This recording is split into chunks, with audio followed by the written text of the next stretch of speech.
Halo, selamat malam.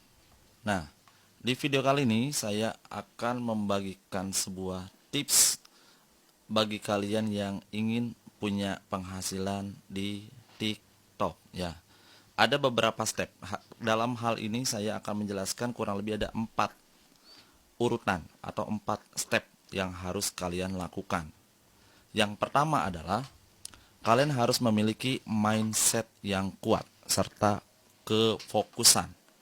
Jadi dalam hal membangun sesuatu, kalian harus punya mindset yang kuat dan juga kalian harus fokus mengerjakan tugas-tugas yang harus diselesaikan.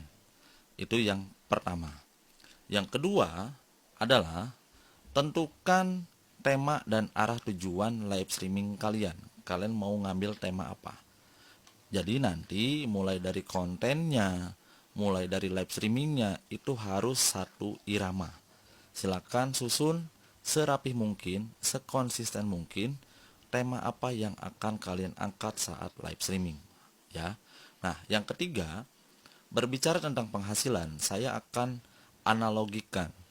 Teman-teman yang punya pekerjaan tetap itu punya penghasilan UMR ya. Dimana di Bekasi UMR itu ada di angka 5 juta, di Jakarta juga ada 5 jutaan, Karawang 5 juta, dan juga kalau untuk wilayah-wilayah lain contoh kayak Bogor itu misalkan ada yang 3 juta, 4 juta, bahkan kalau di wilayah Jawa Tengah, Jawa Timur itu berkisar antara 2 sampai 3 juta tergantung dari sektor tempat kalian bekerja ya. Nah, kemudian yang keempat, ada beberapa contoh kategori live yang bisa kalian jadikan sebagai acuan. Saya urutkan berdasarkan eh, tema live berdasarkan penghasilan tertinggi yang saya amati saat ini. Yang pertama itu adalah tema live-nya itu adalah host bucin ya. Dimana ketika ada host bucin, ada spendernya di sana, pasti penghasilan diamondnya itu tinggi. Dimana ya tinggal modal ayang lempar itu juga pasti dilempar ya kan. Nah itu adalah host bucin. Biasanya kalau yang seperti ini ketika spendernya bangkrut dia akan ganti ke spender baru. Ini sebenarnya tidak baik, tapi ya kalau misalkan hanya untuk entertain dan memang hanya untuk mencari koin, ya no choice ya. Mungkin ya host Cina lah ya. Itu rata-rata penghasilannya banyak. Ya silakan contoh buat kalian yang memang memiliki modal tampilan fisik yang memang bagus. Bukan soal body shaming, tapi rata-rata host bucin ini pasti ganteng ataupun cantik. Nah, itu yang pertama. Yang kedua, mungkin tema yang sekarang lagi ngetrend di Indonesia itu kan banyak yang memang hobi nyanyi atau temanya karaoke.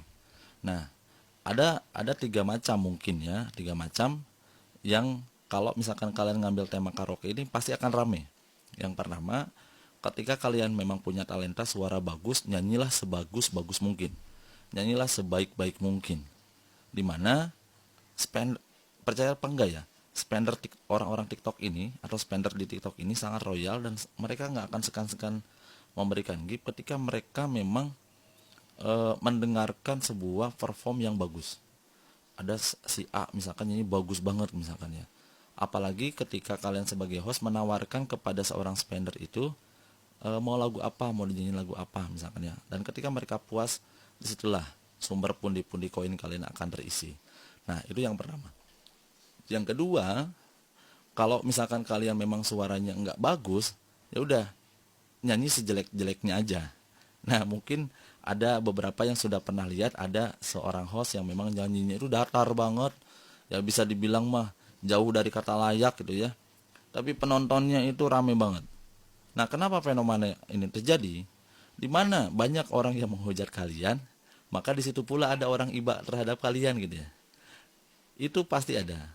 Orang Indonesia itu jiwa sosialnya sangat tinggi. Ketika kalian dibully banyak, ada orang yang iba dan ada yang sukarela memberikan gift terhadap kalian. Itu yang kedua. Nah, yang ketiga, ketika memang kalian hobi nyanyi ya, yang penting kalian punya kepribadian yang ramah kepada setiap orang, perilaku kalian baik, kalian mampu merangkul teman-teman, ya silakan buka komal nyanyi-nyanyi aja. Itu juga salah satu cara ya agar kita punya banyak teman dan relasi di mana room kalian akan selalu rame, selalu didatengin dengan teman-teman kalian yang memiliki satu hobi dan satu minat. Di situ adalah jadi tempat kongko, tempat nongkrong orang-orang yang suka nyanyi. Nanti teman-teman kalian pun saya yakin ketika mereka punya rezeki, kalian akan dibagikan rezekinya. Itu yang ketiga. Nah, yang keempat adalah room ngobrol.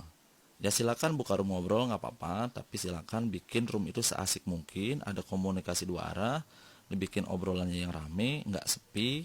Kalau bisa di Komal itu pada on cam, dan disitulah ada interaksi aktif ya yang akan terjadi.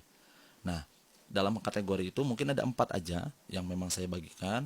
Tadi yang pertama host bucin, host Cina itu juga rame. Kemudian karaoke, dan yang ketiga itu ada apa namanya, room ngobrol. Nah, oh ya, yang keempat ada edukasi. Nah, bagi kalian yang suka edukasi dan pengembangan akun, jangan dianggap sepele.